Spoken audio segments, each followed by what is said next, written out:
Welcome back to another Boxscore Geek show. We were off last week because it's the off season and there's not much to discuss. Luckily, we're back, not really with a lot of NBA to discuss, but at least some related stuff. Anyway, Brian, I'm going to sneeze, so I'll let you introduce yourself. What's going on, everyone? My name is Brian Foster. You can find me at Boxscore Brian. I'm the producer of this show. And of course, you were just hearing the host, Andres Alvarez, known as @NerdNumbers on Twitter. What's going on, Dre? Yeah, I think I got in just like I didn't realize right until I went up to the mic that I had to sneeze and was like, I'll see if I can do this. So I hopefully got myself muted out. But yeah, we took last week off. We just didn't have a lot to discuss, and I had gotten back from traveling, but definitely back in the groove. So basically, we're going to talk Antonio Brown, Shaquille O'Neal, NBA banning ninja-style headbands. I didn't think to talk this, but a friend of the show, Greg Steele, put up a point about the Naismith Hall of Fame and the 2020 class. So I think I'll talk that a bit. I'll audible that in. You don't have it on your subjects, Brian, so we won't have a little display header. Can I get one in there too then? How about Andre Iguodala? There's some news on him today. He's my favorite player. My favorite player. I cannot believe I forgot. Okay, I'm going to have to add this just so I don't forget. But yeah, I cannot believe I forgot Andre Iguodala because I commented on it. Oh, did you? I didn't see that. We're going to get some spoilers for the Freakonomics episode on sports betting. I haven't listened to it, but Brian has. Then we're going to get even further away from the NBA. We're going to talk CM Punk and AEW and then Superman 2, just because why the hell not? And I'm talking like old school days, 1980s Superman 2. Don't worry, we'll get into it. All right, first things first, though, we do have a sponsor of the show. Again, of course, we've had Sun Shower in the past. We might give more stuff to them in the future, but we actually have something pertinent related to what we do, Brian.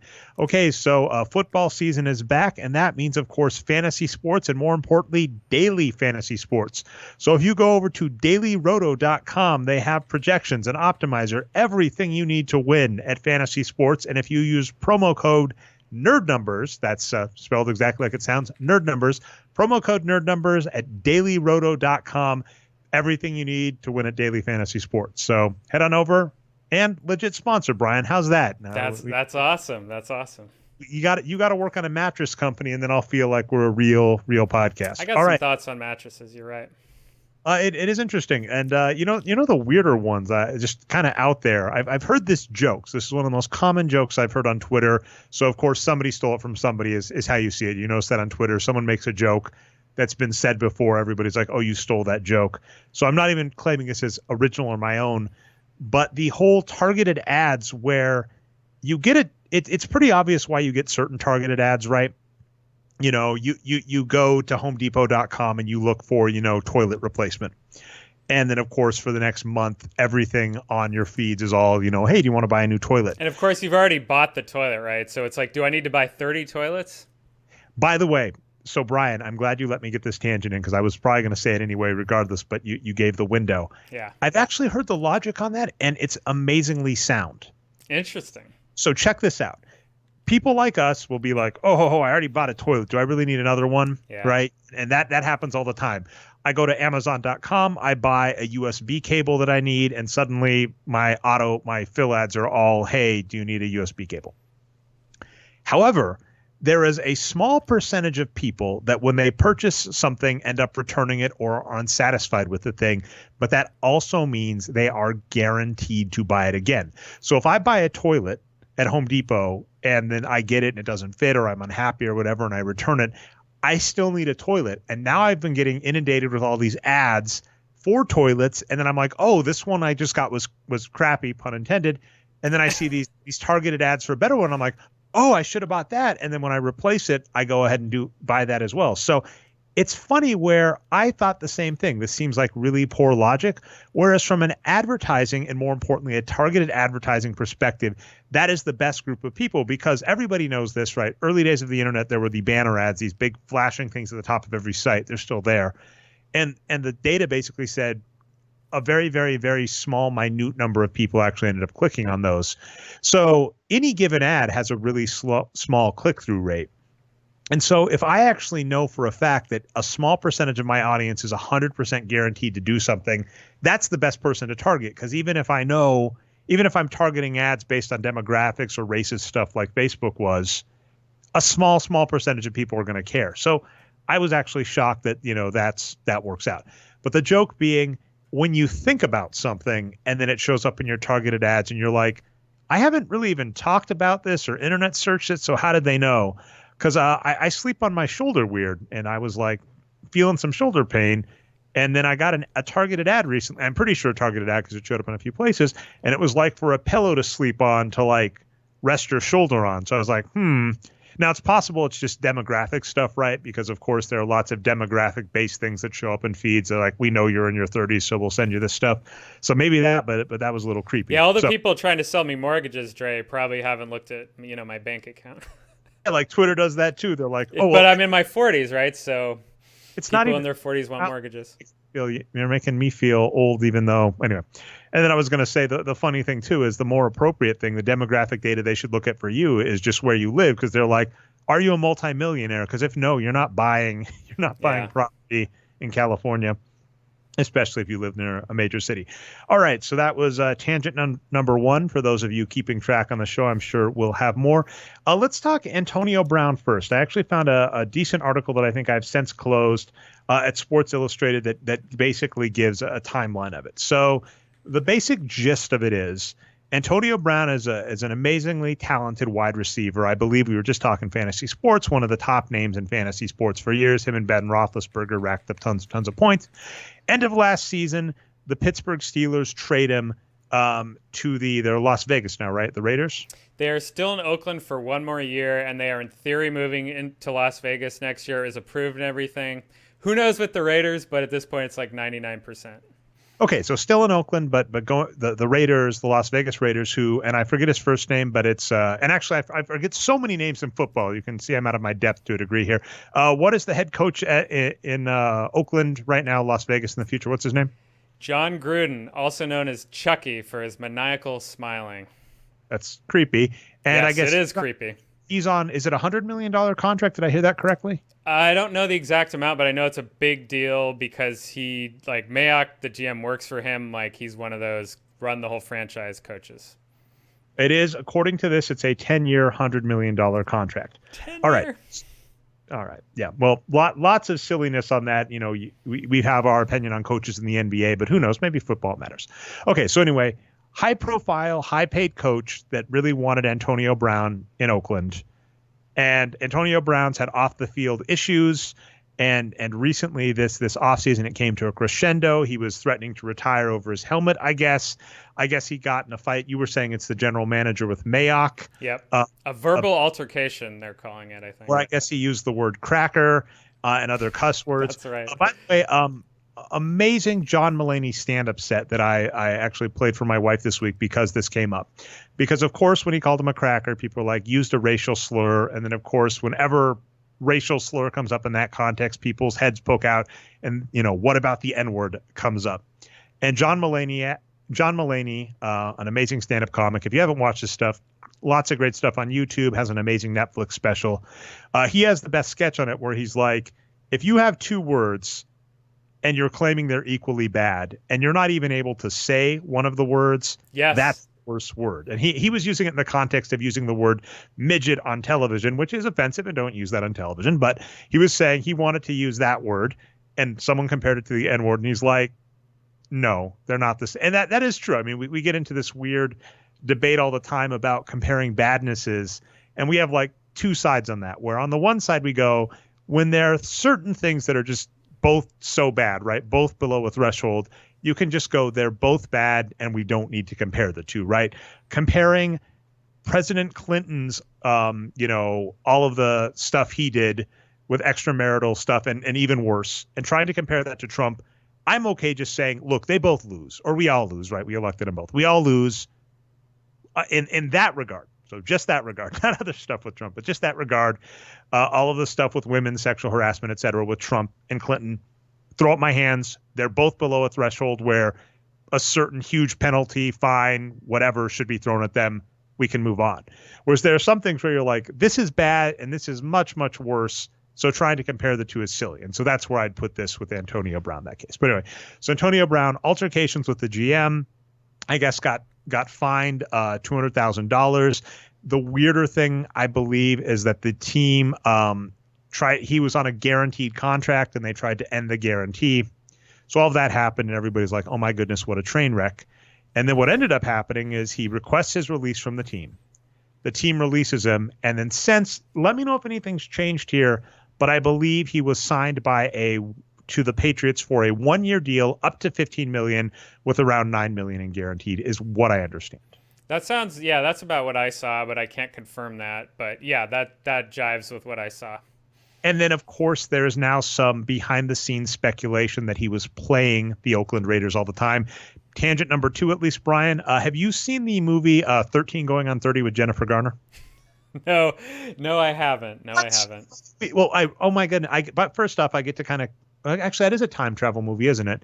So last week we talked or 2 weeks ago with Chris Ye, we talked a lot of time travel, and I threatened maybe we'd follow it up with like body switching movies. Freaky Friday, the penultimate, or the penultimate and ultimate one, because there was a remake with Jodie Foster. Freaky Friday. 13 Going on 30 is kind of a body switch time travel movie, which is interesting. Anyway, the premise in that movie, by the way, which we don't know, is Jennifer Garner is 13 years old and she wants to be 30. And so she wakes up one morning as the 30-year-old version of herself. Lots of weird questions about that, by the way, when we actually examine stuff that goes on in that movie. But it turns out that the older her is working for a fashion magazine, and she is tanking the fashion magazine's performance because her goal is if she gets the fashion magazine low enough in sales and helps boost the competitors, that she can then hop ship and they'll hire her. And that's her maniacal plan all along. And people are now suggesting that was Antonio Brown's endgame, right? Is that he wanted to use the Oakland Raiders to release him from his contract so he could get signed by a better team for more money. And I mean, that's basically what has occurred. So some people are now claiming that, he was plotting that all along. Yeah. And that's what's been alleged by people in the Bay Area anyway, including Jerry Rice, the great Raider and 49er player. He accused Antonio Brown of playing him. He's like, we were played by Antonio Brown. I don't know. So the first thing I have to say is we have this system in place where the best and most talented labor in the NFL has no control over where they play at all, right? If Antonio Brown wanted to play for the Patriots, he should have just been able to go play for the Patriots and not have to go through all this BS, right?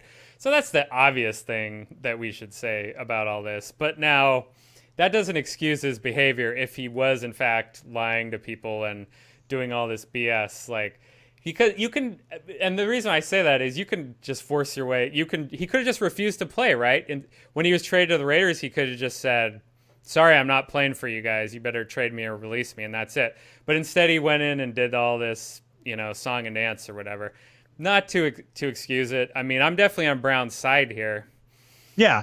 So that's what gets interesting, because what I actually tweeted about this, and I say, whenever I see complaints about North American athletes demanding trades in leagues with mandatory drafts, and I got a Ron Swanson gif where he says, what's your point?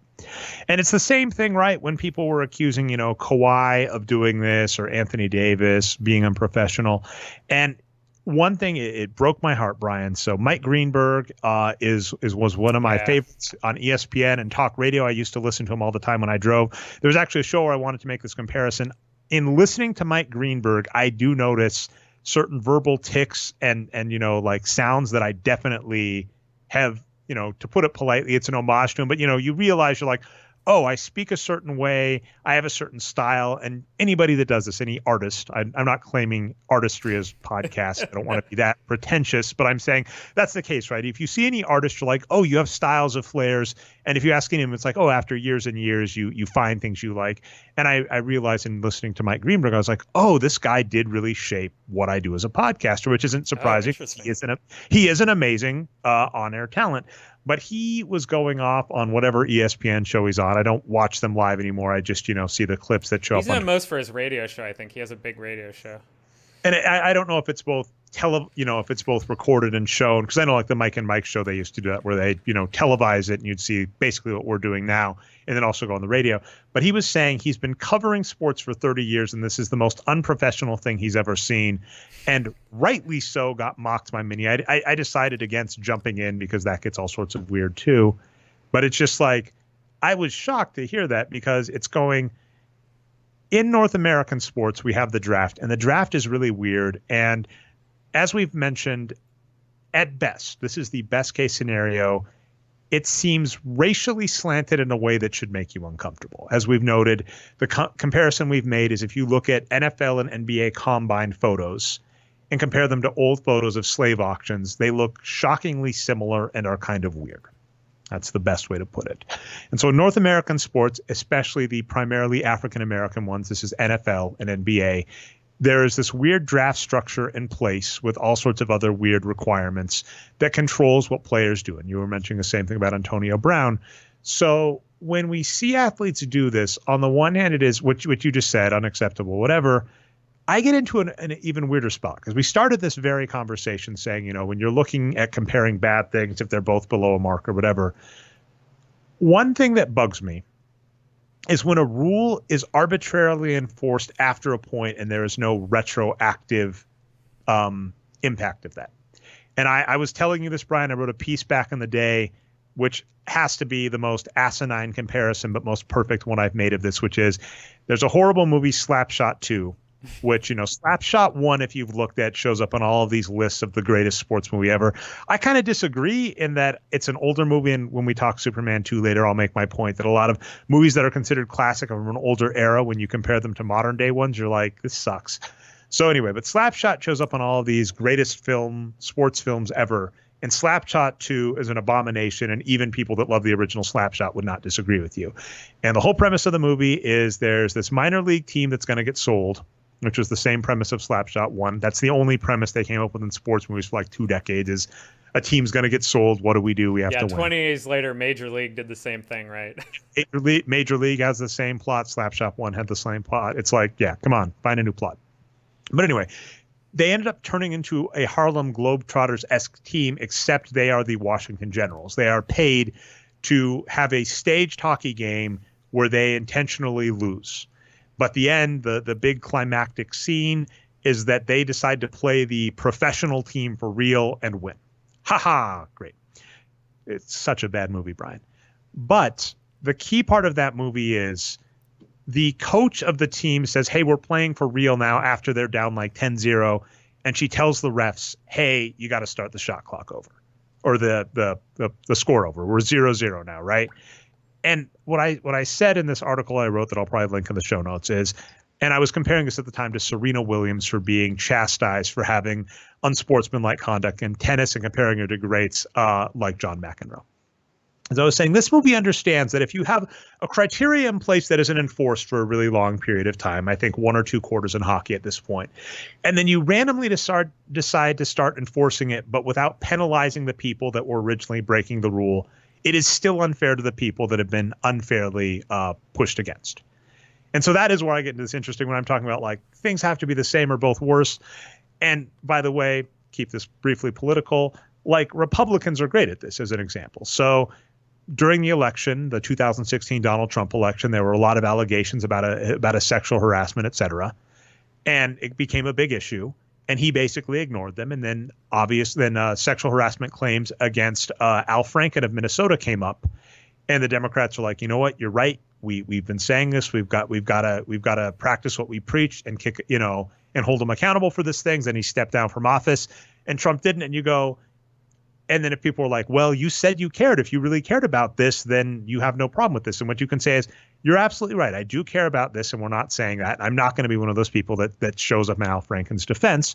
What I'm going to say is, if you've got a rule of something you agree is bad and you don't apply it across the board, then it's unfair. Or if you give one group a huge head start and then decide to start enforcing it on the other side, I get incensed. And so that will be to come all the way back to what we were talking about, Antonio Brown. Thanks for letting me rant there, Brian. What I'll say is, and I noticed you're like, I'm just going to stay down and let Dre rant here. Yep. But what I'll say is with Antonio Brown, the draft in NFL, in NBA, the draft is such a big system that's been in place for so long. It gives so much advantage and unfairness to the teams that until we do anything relating to that, you're never going to see me stick my head up in upset about the players. Now, even if I agree that Antonio Brown was unprofessional there, which sure, fine. I'm saying until we actually start enforcing it on both sides, I think it is disingenuous at best to basically start pinpointing players while leaving the team alone. And so that is always my point here is with, and I've said this many times at the NBA, it's like, until there is something done with the draft, I'm just going to say, sorry, on our priority list, that's issue 1001. And we can get to that, but until we get to issues 1 through 1000, it's unfair to start that, and then it's still basically unfair to the players. So it's a weird position where I'm like, yeah, I disagree, but at the same time, I'm going, if we're going to start enforcing rules or if the NFL should do anything, until the draft is dealt with, I don't care. As weird as that sounds. Yeah, and if I'm going to be Bayesian here and try to guess, like, what's the most likely thing that actually happened here? Like, maybe we'll find out in the coming weeks, who knows, but I bet that. So the conspiracy theory that he wanted to go to the Patriots all along, that sounds a little too complicated to me. Like, we're going to get traded to the Raiders in order to go to the Patriots. That's weird. What I bet happened is he went to the Raiders. He's like, okay, they're going to pay me, so let's go. He got there. He realized, there wasn't a lot going on with the Raiders. And he's like, all right, let's press the eject button. Let's have my agent talk to the Patriots, see if they want me, and force my way off this team. So that seems a little more likely to me. Now, as far as, Mike Greenberg's comments, Twitter definitely agreed with you and started listing off all these different things that were much more unprofessional that's happened in the history of pro sports than Antonio Brown. Like, even in the NFL, O.J. Simpson and Aaron Hernandez, credibly killed people themselves. What are some of the other ones here? Oh, Mike Tyson biting Evander Holyfield's ear off in the middle of a boxing match. Like, I won't go on ad nauseum, but clearly this was not the most unprofessional thing in the history of pro sports. Things like Antonio Brown and Colin Kaepernick in the NBA, something that I do, because I'm petty like this, is if I see people talk a lot about those things, right? Can't believe Colin Kaepernick disrespecting the flag, disrespecting the game, et cetera, I can't believe Antonio Brown, so unprofessional, And then they never say anything about other players, like Richie Incognito, I know was a big name that showed up pretty common here. Who was the Cleveland quarterback? Oh, Johnny Manziel. That kind of. I'm like, if you are utterly silent when one group of people does something, and then really, really vocal when another group does it, it's very telling. And so that's kind of the thing. And I'm not even saying, it's interesting where I've said this before about like documentaries. It's not that I'm against having a bias, but I'm saying when the bias is presented as, I just worry about the professionalism of the game, I'm like, well, no, you don't. You care about something else, which apparently seems to have a lot to do with players like Colin Kaepernick or Antonio Brown. That's what you care about. That's fine, but don't tell me it's about professionalism. And that was the same thing here. He's like, in 30 years of football, in covering sports, I've never seen something so unprofessional. I'm like, I'm pretty sure in football alone you have. Yeah, if we're going to boil, again, like, I don't know exactly what happened here. I've been following it super closely, but this is my speculation. Like, Antonio Brown, Mike Mayock, and John Gruden, all three of those guys are probably just, like, assholes at the top of their game that don't get along well with other people. Like, that's what it seems like to me. So it takes two to tango in a verbal altercation. So there's probably blame with all three of these guys, but, the higher-ups are always going to get favored in the media. There's something weird in sports that doesn't happen in other industries that I do think is important. There's this term people use a lot in basketball, chemistry. And I've said in sports, chemistry kind of doesn't always go with me the best way. But where I will say is, there are certain jobs where you like the work environment more, you like the people you're working with more. And in a lot of places, we see this all the time where, someone applies for 3 or 4 jobs and they take a job and you're like, why didn't you take this job that paid more money or whatever? And you go, well, I wanted this or work-life balance or et cetera. Whereas in sports, you are basically dictated where you have to play. And then we've seen lots of times that players get in fights with the ownership, and usually the mainstream conception is to side with the ownership. And I was actually saying this about like Jimmy Butler, where I was going, Jimmy Butler is this person that we keep hearing has a bad attitude, but he keeps having bad attitudes on teams with poorly run management. And so you go, on the one hand, maybe he does, but on the other hand, maybe he's upset with something he's legitimately right to be upset about. And then I've also wondered the same thing where basically, what if a player what if their career or their mentality gets ruined because they were trained in the wrong environment? You develop bad habits or angers at this or whatever because, you were signed by a bad team. And in the NFL and NBA, we reward bad teams. We give them the best players.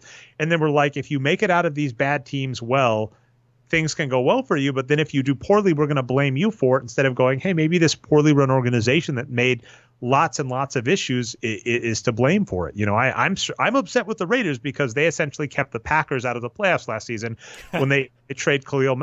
Is it Khalil? Is that the right way to pronounce it? Khalil Mack. Yeah.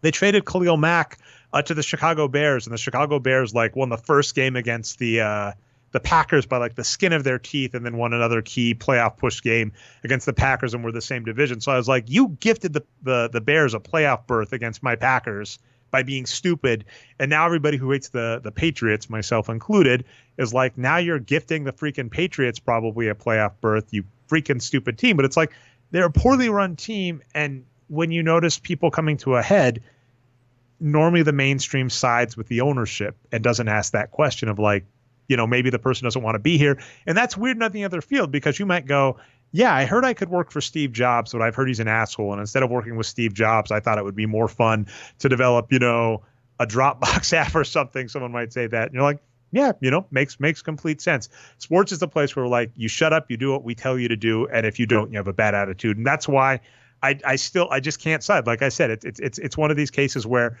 they are nowhere near close to each other in scope for me to consider them similar, and one is a much bigger problem. And so that's why even in this case, I'm like, yeah, it bugs me a little, but you're still not going to get me to care. Yeah, that's pretty much it. I don't care too much about this either, except for, like you said, where the blame is going, right? And Peter King is a great example of this. He's one of the big, gurus of NFL writing. And I'll quote from him here briefly. He came down big time in Mayock's favor. He says, "An adult in the middle of the playpen one day will know precisely what happened." So it's like, no, Antonio Brown is an adult also. He's not a child. I don't know. It's kind of ridiculous. So Mayock does deserve some blame here, right? He brought this guy in, got in a fight with him, and then cut him for nothing. So how can you just... I think it's equal blame on both sides. You can't really just say the Raiders did the right thing. That's ridiculous. Yeah, I mean, like I said, I'm not even trying to defend Antonio Brown. I'm just saying anybody that's like, oh my God, can you believe the unfair, him playing the Raiders to just get to play for the Patriots? I'm like, that in and itself is never going to bug me. If you're going to talk about the other stuff that he did being unacceptable, that's the even funnier part. I'll agree. And then I'm just like, by the way, I really, really hate to break this to you. I hate to, tell you the Easter Bunny isn't real. There are a lot of NFL players that do worse stuff too. And I'm not justifying either of them with it. And that's where this gets really weird, is I'm saying it's bad, but it's so far removed from the other ones where it's just not it's not the same sport is how I'll put it. And the last thing I'll say is I'll put a caveat down here. I mean, it's 2019. If some smoking gun comes out that they did play the Raiders all along and this was a conspiracy, I'll retract everything I said, but I just think that's unlikely. Yeah. Antonio Brown was a jerk. The Raiders made a really stupid $30 million decision to cancel the thing, and the Patriots capitalized. And when we're ranking badness, basically, I'm like, Antonio Brown, that's kind of a jerk thing, maybe deserves one tweet, whereas the NFL draft rightly has gained reams and reams of paper from people who know about this kind of stuff, about saying why it's wrong. All right, well, let's go to sillier. Actually, I'm going to go to the NBA banned Ninja style headband. So I guess I only saw a couple of tweets on this, but I just wanted to comment on one thing because the professional word showed up again. As I guess the headline was NBA and Nike agree to do away with Ninja style headbands, calling them unprofessional attire. And my only thought there was, I was like, if you look at Nike shoes in the NBA, they're these brightly colored, vivid shoes. And I'm like, really? That's where you draw the line? I'm like, in a league where wearing really flashy, flamboyant shoes is professional, wearing a headband with basically you're noting like the ninja style tie in the back, that's unprofessional. I was like, yeah, really? I couldn't really tell. So I think it's just if it's a continuous loop headband versus something you tie in the back. And if you tie in the back, that means it's ninja style.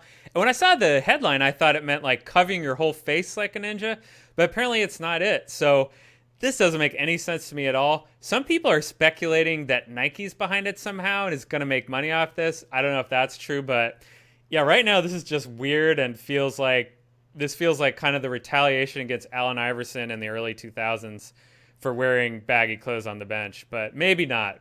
I'm going to wait and see on this one. The conspiracy theory that is coming up, and I saw people that we've respected like Dan Devine saying it's basically because Nike doesn't make them. And so they are upset. That is the conspiracy claim, and I wouldn't necessarily disagree with it. But it does also still fall into this really weird. Again, we're talking weirdness in sports and paternalistic nature that doesn't exist in other fields. You know, when like David Stern came out with the dress code, the same thing of like, you're not allowed to wear this because you're acting a certain way. That just a spidey sense goes off, especially in a league where, wearing a headband is the thing. Although recall like Rajon Rondo, I recall used to wear a headband upside down and they were like, don't do that. And I had never thought about conspiracy theory wise, but it could very well have been like Nike being like, our logo's wrong side up, so get that thing right side up. So it's the Nike stuff makes more sense to me than Silver just kind of dropping this, racial thing down the tube in 2019, right? That seems kind of ill-advised. So the getting pressured by Nike would make a lot more sense to me. I would say, it's one of these that definitely doesn't make me feel right with how it's gone, but maybe it's progress if we say, Nike is banning something over money purposes as opposed to, hey, this is being done by a commissioner who's kind of like, David's issues. It's like, is it progress to go like, this isn't racially motivated and why they're doing it, it's capitalism motivated? I mean, maybe that's progress. I don't know. All right. Silver in general seems a little better on this stuff than Stern was, but he's not always. All right, let's actually talk the two serious NBA topics, and actually I think I may name the show with one, Brian, which is the 2020 NBA Hall of Fame. And so here's the timeline that started this. So Golden Era of Dubs retweeted from I guess NBA because they made an infographic. So here are the newly eligible players for the 2020 Hall of Fame. You've got, now by the way, let's stress these top three. Not only are they first ballot, like this is an amazing headline class, and I'm amazed. And then we've got some other names that I have some interesting stuff about. Tim Duncan, Kevin Garnett, Kobe Bryant. No question. Boom, all three going. Yep.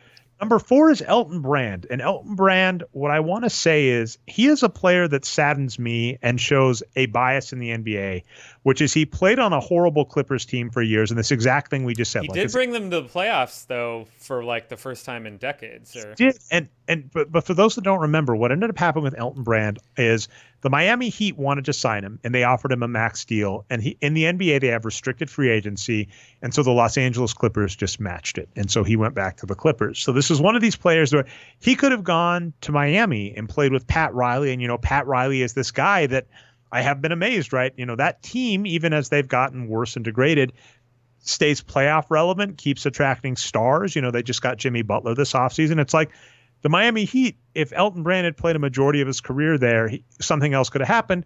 He goes and plays for the Clippers for most of his career. I think he ends up in Philadelphia, but at he basically ends up injured and is just never really the same player. And, now he's the GM of the 76ers, but it's like he's a player where I think if you get his box score geek numbers up and, let's go to the player comparison engine and do tools. So the player comparison engine tools for Elton Brand. And we really need to fix this where it lets you go to career by default. Something on the back burner. Brian, I think I've been on the back burner since I had a kid. For anybody who listens to this show regularly, I talk about things we'd like to fix at boxscoregeeks.com. And essentially, I had a kid 3 years ago, and development time went out the window as soon as that happened. But Elton Brand has 116.6 wins produced, a career wins per 48 of 1.61.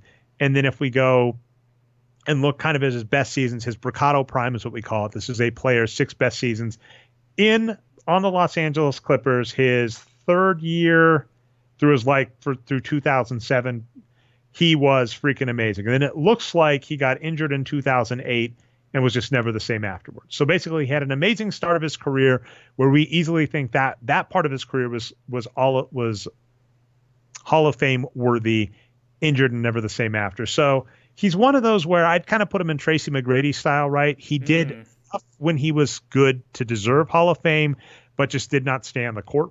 Yeah. And then it's so hurt by where he was doing this, right? Because he was doing this on the Clippers, a horrible team instead of a good team. But, Elton Brand, I definitely like. Chris Bosh, another interesting injury name. Amazing on Toronto.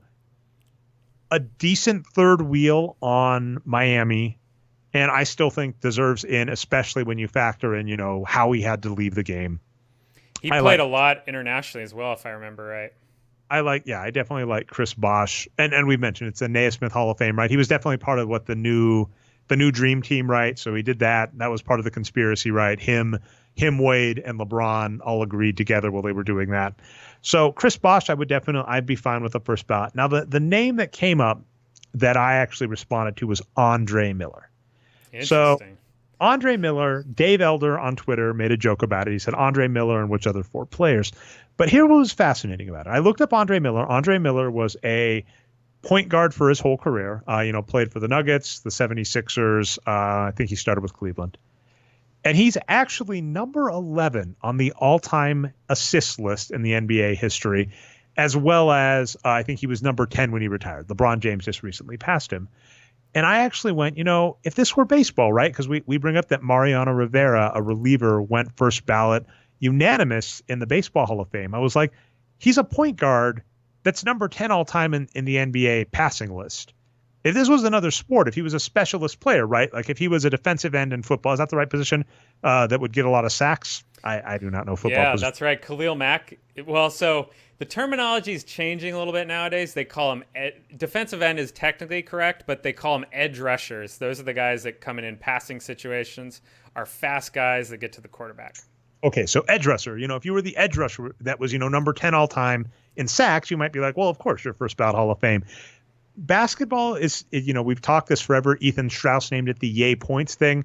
The players we like rewarding are yay points players. Ben Wallace still is in the Hall of Fame, and he belonged first ballot, no question. If you're a four-time defensive player of the year player in a sport where it was like defense wins championships, and you did actually win a championship doing it, and you're not first ballot Hall of Fame, something is broken. Other funny note, somebody was bashing analytics people on Twitter, and somebody brought me up as a defense because they were saying the standard, white business guy from MIT analytics person that's kind of taken over sports, they didn't like that. And for people that have listened to our thoughts on Sloan, we're in the same boat. So we're like, this guy, Dre Alvarez, he doesn't look like that. He's not a white guy from MIT. I like his take on sports. And then they proceeded to pass along why Kobe is not a top 20 all-time player. And one of the players I listed was Ben Wallace. So I was like, so I had to chuckle because they were like, Ben Wallace is better than Kobe. I draw the line there. And I was like, I actually was like, I've fought that fight for so many years that I'm just fought out. And I was like, and you were pretty polite about it. So yeah, we're good. But that definitely is a funny one. But yeah, so yay points dominated the league. Specialists aren't rewarded. Andre Miller is one of the greatest. He was an Iron Man that passed the ball a lot next to some star players. I think his box score Geeks numbers would actually agree if I recall. I don't know if I think he was always like close to star without being star. So he's kind of one of these, ironically enough, we might call him a Kobe Bryant player where, Yeah. Well, it's pretty amazing anytime you're a point guard or a guard in general, you can play almost till you're 40, right? That almost never, like Steve Nash and Jason Kidd, that almost never happens. Or John Stockton, that's rare. Actually, and Andre Miller, his career numbers actually, interestingly enough, in terms of performance and wins produced are close to Elton Brand. But I mean, he played over 40,000 minutes, and I'm trying to get up just like his best season. He played 2000 to 2016, a 16-year career for Andre Miller. That is freaking ridiculous. And yeah, I mean, basically, we would say there was only one season we'd even put him kind of close to that star echelon, which was back in the early days in Cleveland. But from 2004 through 2000, actually interesting. 2015, he was just a remarkable player that, was consistent. So I actually think Andre Miller belongs first ballot there, and I would put him in front of probably. So if I had my druthers of who I'd pick of those names, those are the names that I think deserve first ballot, honestly. I would go Tim Duncan, Kevin Garnett, Kobe Bryant, Chris Bosh, Andre Miller. Those would be my 5, I think. Then let's fill out the remainders. Amari Stoudemire, he just was not healthy long enough. He looked really great young. Didn't stay on the court long enough. You might want to give him some respect for being a high schooler that did so great, but I don't know if I'd put him first ballot. Tayshaun Prince is interesting, Brian. Do we have any thoughts? I have actually not looked on Tayshaun Prince's numbers in years, but I actually seem to recall he was quite good when he was younger. So yeah, he's not in that. So I'm actually working off the Basketball Reference list, and Basketball Reference sorts by total win shares. And he's not even in the top 20. Let me go down a little bit here. Let's see. Where is Prince in win shares? Tayshaun Prince, 76.9 wins produced. So I actually do have his numbers He's up. 112th in win shares out of all Hall of Fame candidates, Dre. Tayshaun Prince is. He's right below Baron Davis. I would say Tayshaun Prince was an amazing, 3-and-D guy on those Pistons that did really well. But no, I wouldn't put Tayshaun Prince first ballot, although we still like him. Kevin Martin, get out of here. Kirk Heinrich and Caron Butler. So those bottom 4 are laughable names, even by metrics like wins produced. But those top 6 names are pretty interesting, and it's basically I think people might be inclined to laugh at Elton Brand and Andre Miller, but the numbers actually do back that. If you're going for production, those 2 players should belong in the Hall of Fame. Yeah, no. Oh, that's interesting. You really got me thinking on this one because, Andre Miller, I feel this is blasphemy, but I feel like he was very similar to Kobe Bryant, just kind of an Iron Man who played, tough on a lot of good teams. I'll throw in a few more players, though. How about this, Dre? So there's some non-first ballot players that I'd really like to see get in. You already mentioned Ben Wallace. I've had this article on the back burner, Brian, about why the NBA Naismith Hall of Fame is crap. And my opinion is until Chris Webber, it's already invalid for many reasons that we discussed. Until Chris Webber and Ben Wallace are on the NBA, and that's I keep saying NBA Naismith Hall of Fame, it's an invalid institution. Chris Webber, honestly, just for his college career, the impact Chris Webber had in college alone merits induction into the Naismith Hall of Fame. Yeah. And Ben Wallace, obviously, his NBA career merits induction into the NBA Hall of Fame. And as long as neither player is in, it is an invalid Hall of Fame. All of the Fab Five should be in, right? All 5 of them, I think. I mean, you could probably put them all in together, right? And that would be justifiable. And then additionally, I think a couple of them belong in on their own. But yeah. Yeah. So, I'll just mention a few briefly. But, so Tim Duncan, Kevin Garnett, and Kobe Bryant, those are the big 3, right? They'll be first ballot for sure. But the non-first balloters, Sean Marion, I think he had as good a career as those 3 almost. He was ridiculous. And Chauncey Billups, Ben Wallace's teammate, should also be in there. Those 2 were incredible together. Chauncey was first ballot and didn't get in? That is... Yeah, he played until 2014 and is not in the Hall of Fame. Actually, I was going to say, has that happened? So it is 2019. I forget who got in this year. But that is a bummer if he didn't.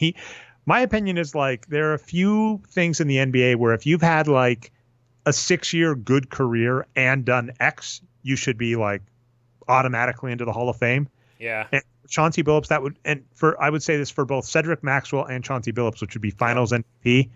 Both of those players, great career, Finals MVP. That should be a guaranteed Hall of Fame entrance. But absolutely. And just a few I'll mention also. Buck Williams and Terry Porter for the Trailblazers. They had a ridiculous run. I'd call it a dynasty almost. They didn't win the title, but they came close so many times. That was one of the best NBA teams of all time, I think. That I've seen. I haven't looked at the numbers anyway. And, of course, Horace Grant is one we always talk about. He should definitely be in. Most snubbed NBA player. Yeah. His number deserves to be retired by the Bulls, and he deserves to be first ballot Naismith Hall of Fame. And the fact that he was only a one-time All-Star is criminal. All those guys are top 10 win shares players that are not in the Hall of Fame. And, of course, that's not as good as wins produced, but by any metric, I think those players should all be in the Hall of Fame. I would definitely agree with that.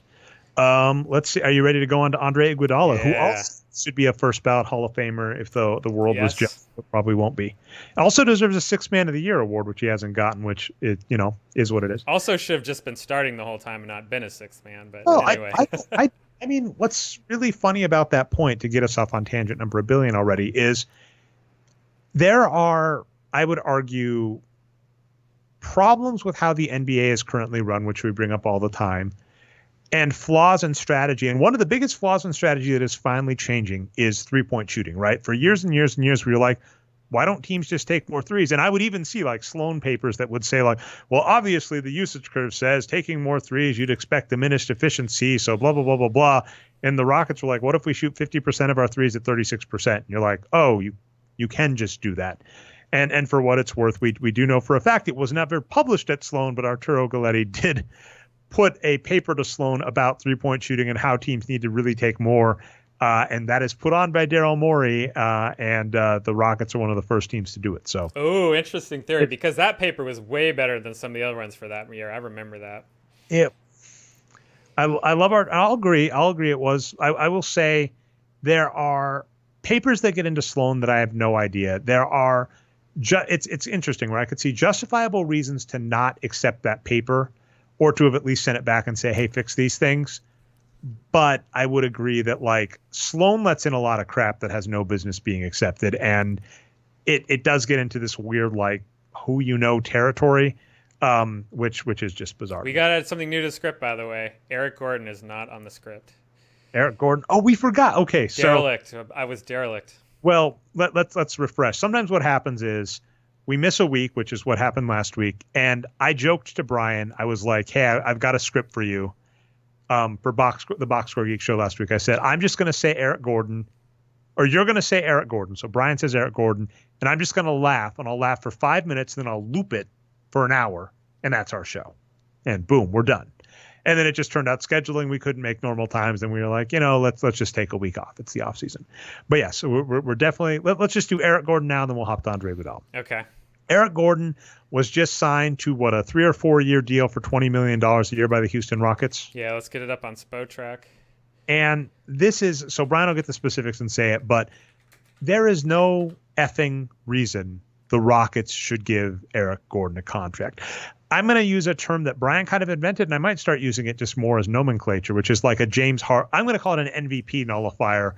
Brian called it a James Harden nullifier, because what he basically noted is last year, Eric Gordon was bad enough where you take James Harden, who's an MVP caliber player, and if you put Eric Gordon on the court next to him, you were essentially nullifying, at least per minute. That was the good news, right? James Harden would play like 36 minutes a game. Eric Gordon would play like 24. So you got 12 minutes of great James Harden. But hey, guess what? If you just got an average player, you'd get 36 minutes of great James Harden performance. But an MVP nullifier player, James Harden is just a horrible player. And at his peak, we could at best have called him a replacement level player. Kind of this not horrible, not going to sink you, decent player, shoots okay from three, but not really much else. But at this point, he's old and he's been declining for years. There is no reason Eric Gordon should be getting major minutes on any NBA team. And the Houston Rockets have just signed him. And the reason we're upset by this is a multitude of factors. Now, the first off is just he has no business playing and has been playing horribly.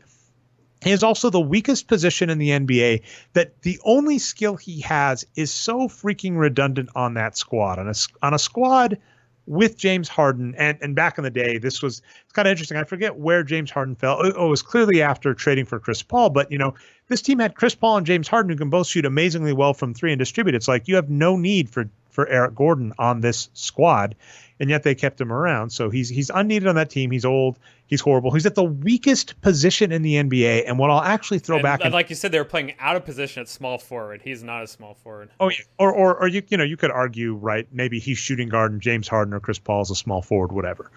But all I'll say is like that's a horrible move. And this is the squad. Don't forget, back in the day when Linsanity happened, Daryl Morey was actually one of the people that found Jeremy Lin and then didn't keep him around. And arguably was the reason Jeremy Lin got his big second contract was because Daryl Morey felt embarrassed that he let him slip through the fingers.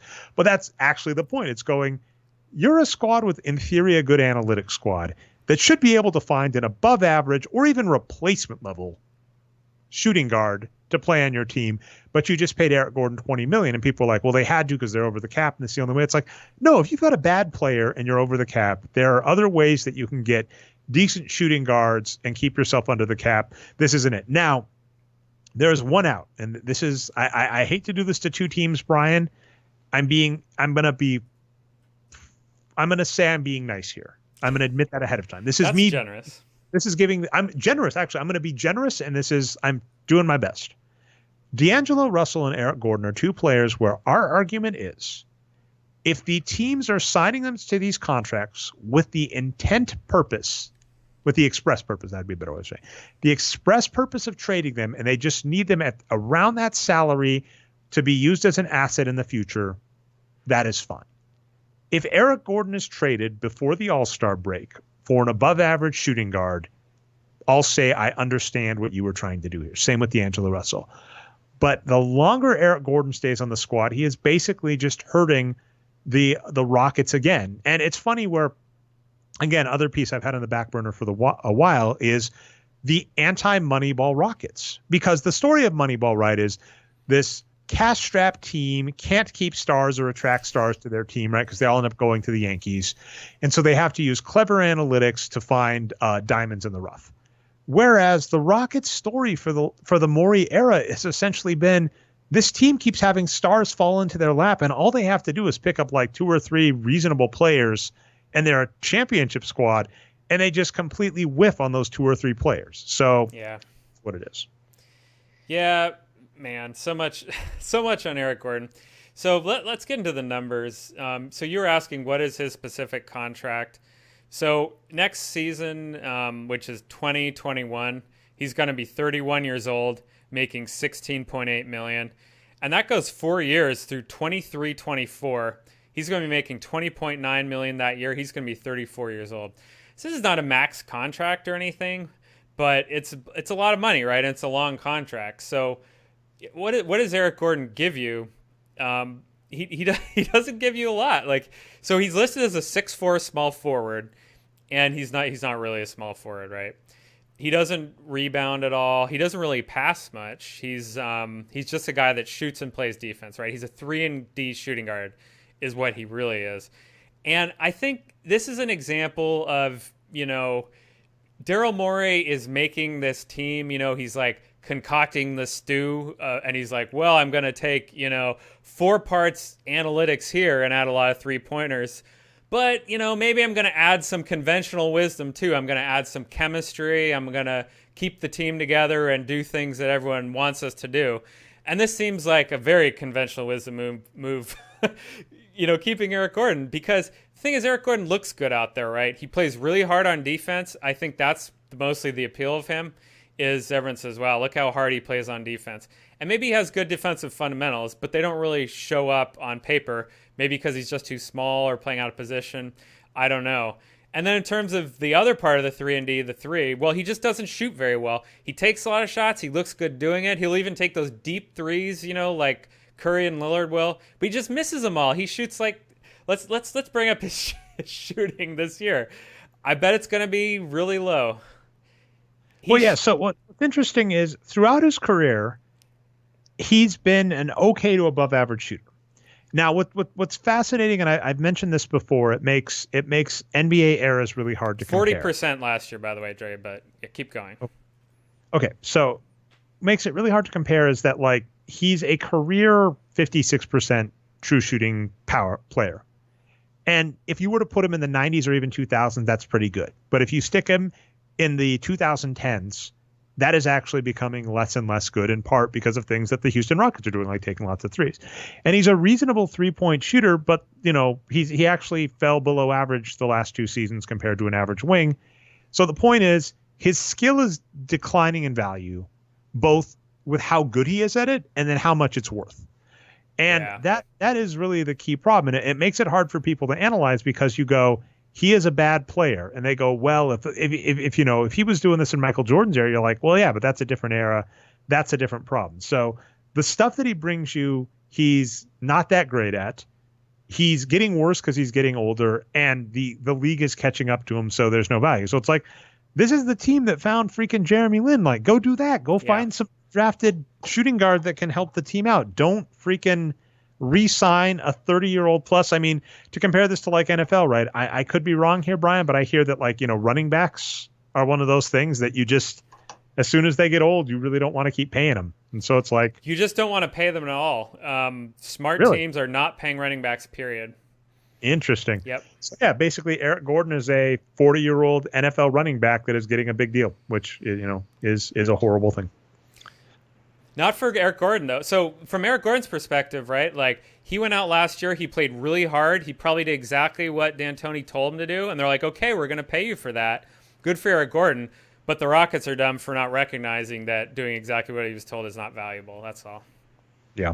I mean, the good news about the Rockets is they are a squad where, like, no matter how much the Moneyball narrative catches on or advanced analytics, I'm like, yeah, even the teams you really love don't seem to do it as much.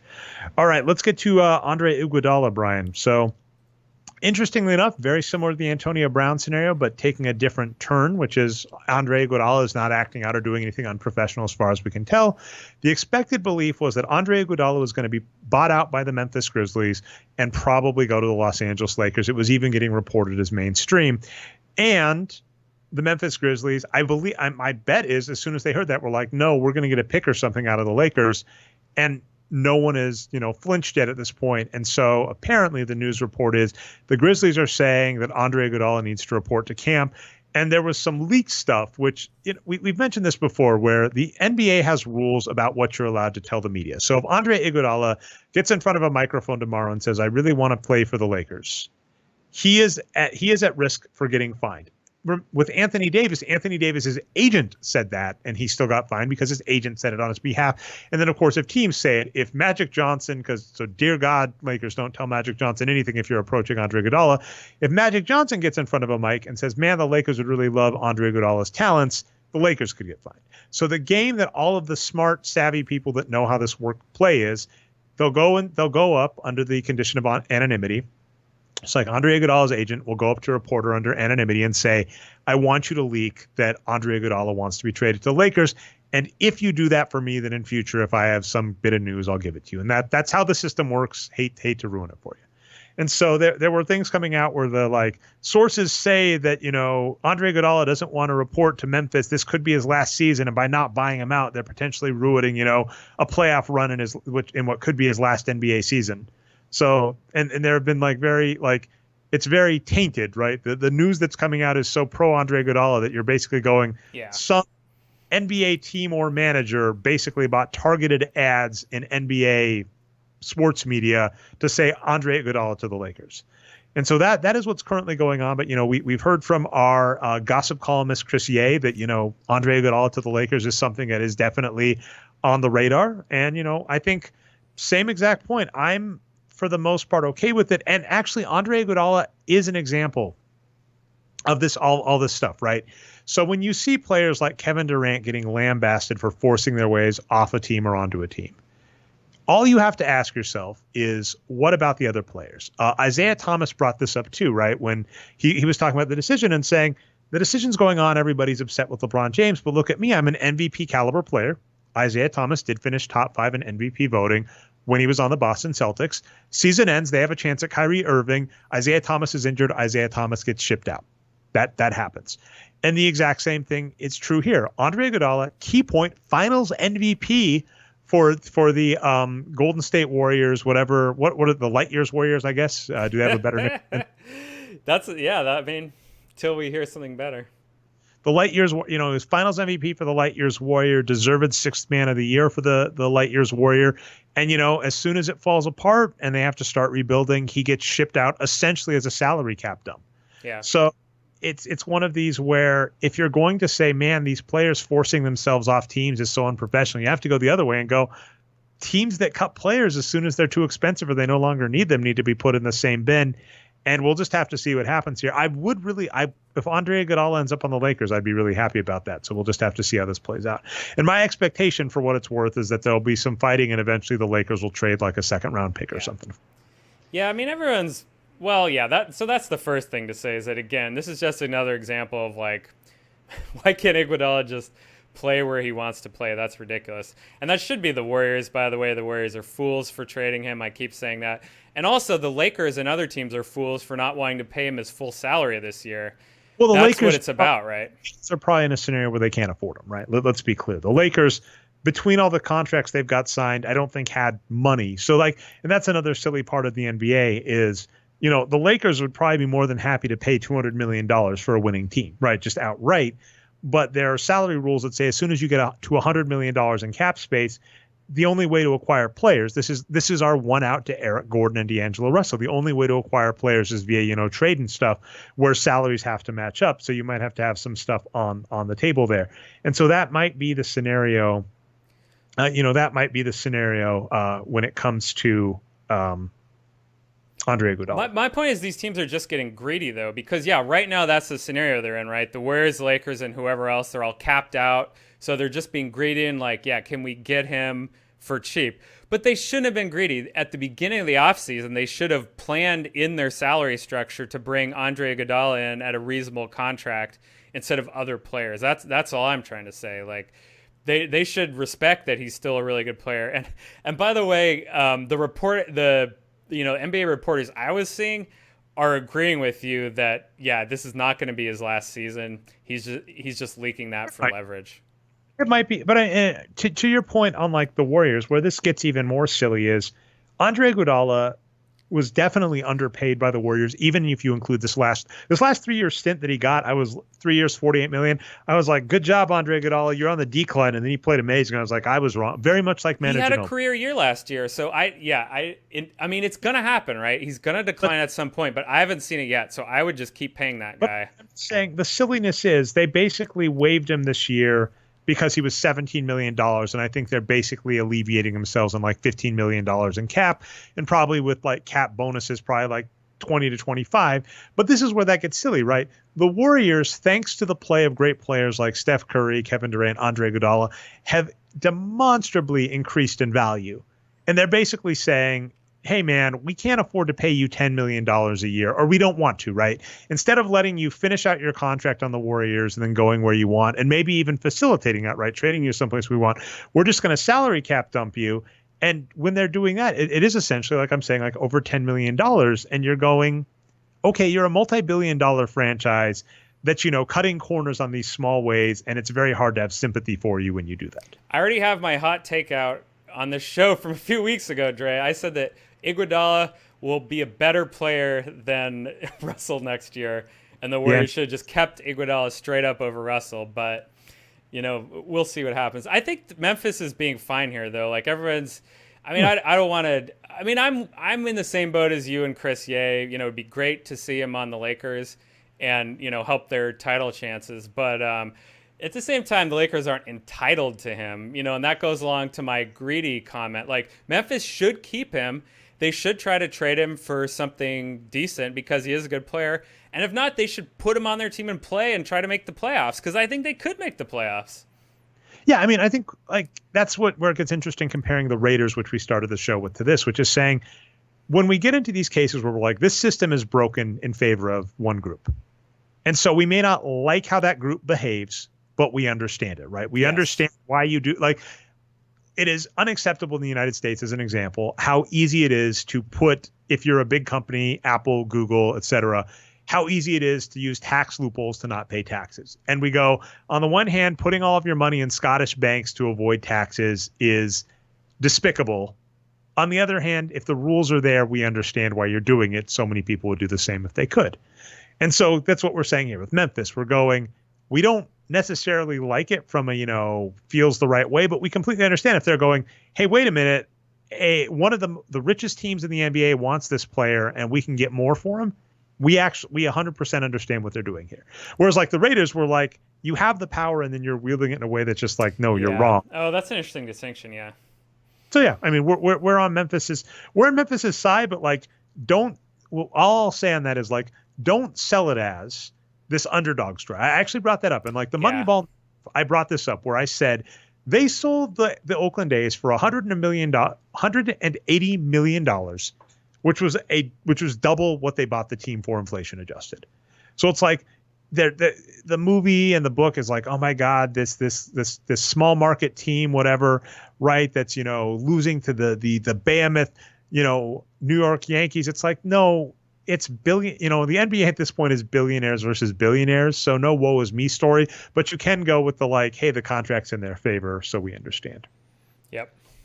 All right. You know what? We have 3 subjects, but I might stretch them to future. In part, my laptop battery's starting to die. My other laptop, Brian, had to do an update. So I'm running with just battery power, and we've actually already gone over an hour. I will just say the CM Punk interview at Starrcast, this is like a wrestling convention show. Everybody was expecting him to make an appearance at the AEW show in Chicago because he's in Chicago. He showed up at a wrestling convention, did a great interview, did not show up in AEW, but you know what? He can show up in the future.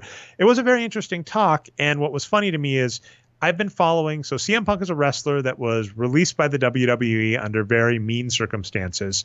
And then he did a podcast with his friend Colt Cabana. And then there have been issues with Colt Cabana.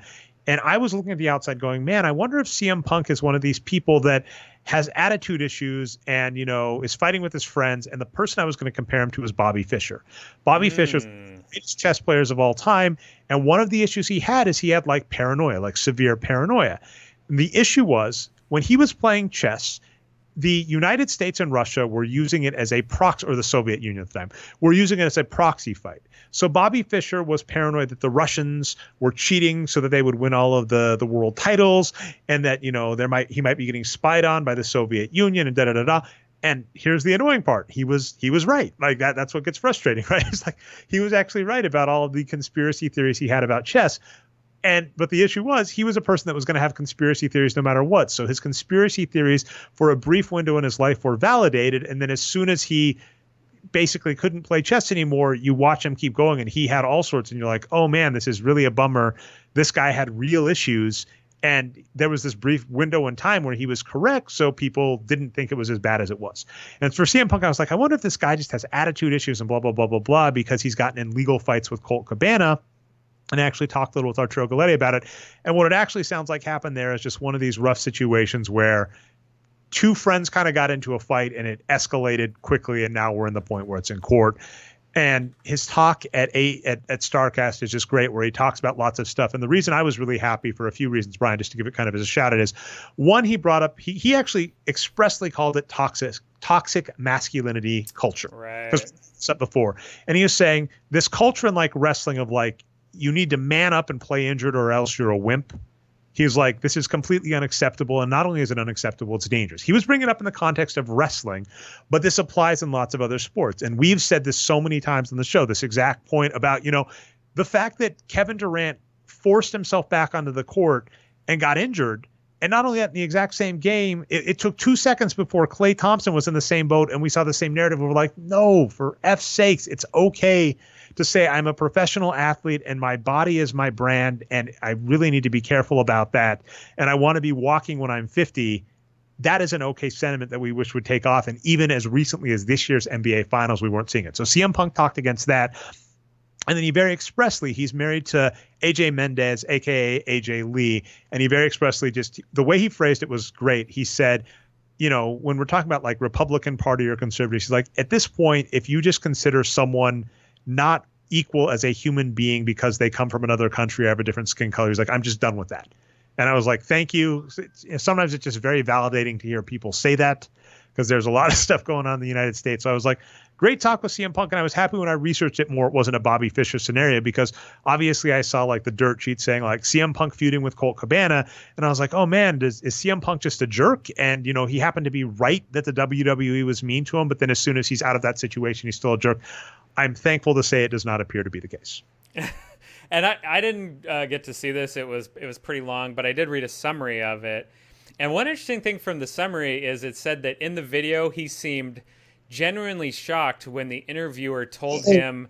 It's amazing. Yeah, yes. He seemed genuinely shocked that people are starting to get time off now in WWE, according to this interviewer. And he said that was one of the main reasons he left, right? It's because you never get time off. You just run yourself into the ground. So did you pick up on that, or? Oh my God, that part. So thanks for letting me go a little longer on this. Yeah. So the narrative of CM Punk leaving the WWE is he had a major, I believe, elbow and shoulder problem, like his arm was locking up. And then he also actually ended up with a staph infection, MRSA, that was huge. And there's a lot of stuff that happened there. But he had some major injuries. And when he recounted his what kind of led to him leaving the WWE, it kept being like him going, I'm injured, I need time off. And they're like, well, we need you here, we need you here, we need you here. To the point that he was like, no, I'm going home. And then it was actually one of these funny things, very Antonio Brownish. He's like, F you, I'm going home. And they're like, well, if you're going home, you're suspended. And he's like, well, okay. And then basically, while he was on suspension, they tried to like call him, and he was like, hey, I'm getting married. Why don't we talk when I'm back from my honeymoon? And then they sent him his divorce papers on the date of his marriage, and bullshit to anybody that doesn't think that was overt. So that's the backstory. So when he's talking in the interview, he was kind of bringing this up, and they were like, oh, they just let Seth Rollins and Becky Lynch, they just went on vacation for their honeymoon. Right. And like, CM Punk just like, it like looked like it broke his brain. Because that's why he left. He had so many fights about like, I'm injured, I'm getting married, I want to take a break. And they're like, oh, they just gave the champion time off for injury in his honeymoon. And CM Punk just like was like visibly shocked for a long time. The entire interview, he just kept being like, vacation, wow. So yeah, it's a good one. It's definitely worth watching. So CM Punk Starrcast interview, it's a fun one. Interesting. I'll say we'll push it off to next week, but Freakonomics and sports betting, I'm going to listen to it before next week, Brian, so we'll have something to talk. And then if no other NBA or other sports relevant news comes up, you're going to hear me rant about how Superman 2, the Richard Donner cut, is a crap movie. Yeah, I listened to the Freakonomics episode. It was really interesting to me. They started talking about fantasy, and then they transitioned to now sports betting in general is going to be legal. What's going to happen there? And it was very informative to me. So someone who knows a lot more about it, like you, I'm very interested to hear what they got wrong and whatnot. So yeah, that is homework. Oh, it's funny. You didn't. It's almost as if you know me, Brian. You didn't stay optimistic. You weren't like, I know Dre's going to go listen to this and come back next week with 100 good notes. I guess I'm always critical, even of things I'm a fan of. So I guess they do talk about games of skill versus games of chance at the very least. So they do get that in there. Interested in that? Well, that's a legal distinction. Yes. Sorry. We brought this up on the podcast before. It's very frustrating when people think they're clever saying, this is really blah, and how dare you say this? And anybody that knows a lawyer, is related to lawyers, et cetera, is like, no, a lawyer understands explicit stuff. So when there's a contract and it says like that's actually one thing I heard about Antonio Brown being brought up is like this, the conduct detrimental to the team. That is such a vague description that it's problematic. And like any lawyer, like if you have them write you a contract, like some of them might be like, be very explicit in what you mean there. And so that is the case. So game of skill, if you hear that term when you think about gambling, daily fantasy sports, if you've ever heard that term come up, I just want this out there so you understand it. That was a legal definition in the very bill that basically made daily fantasy sports legal. So daily fantasy sports sites had a very real incentive to say we are a game of skill because their legality depended on it. So you thinking you're clever saying, oh, it's really gambling. It's like, that's not their fault. If you're upset with that, call your senator, call the people that passed that bill. Don't get upset at the people that, actually read the rules and said, okay, this is what the rules say, so here's what we have to do. Can I give one spoiler from the episode? My favorite part, actually. Let's do it. Because this is very, up our alley. So they interviewed, I forget her name, but the woman who was hired by either DraftKings or FanDuel to do a independent analysis of how skilled the fantasy sports is. So I don't know if you have saw this. This was probably a big deal, but she went and testified or something like that about it, or wrote some big report. But what her research found is that fantasy sports skill is correlated directly to how skill-based or luck-based the sport itself is, which is fascinating to me. For instance, she said NBA fantasy is one of the most skillful, whereas NHL is less, right? And that's what we would say in analytics, is that NHL is tougher because there's less scoring opportunities, right? So if one goal creeps by, whereas in NBA, there's hundreds of chances. So, looks like we might have lost Dre. Looks like the show might be over. So anyway, let's just take the show out. We've lost Dre, so I'll say goodbye for everyone. But yeah, so that's the end of it. Interesting episode on Freakonomics. We'll talk about it next week. So I'm Brian Foster at Boxscore Brian on Twitter. Our host is Dre Alvarez at Nerd Numbers on Twitter. Follow us at boxscoregeeks.com. Find us on YouTube and everywhere else you can find your podcast, iTunes and Stitcher and whatnot. This is the Boxscore Geeks Show. We'll see you next time. Bye-bye.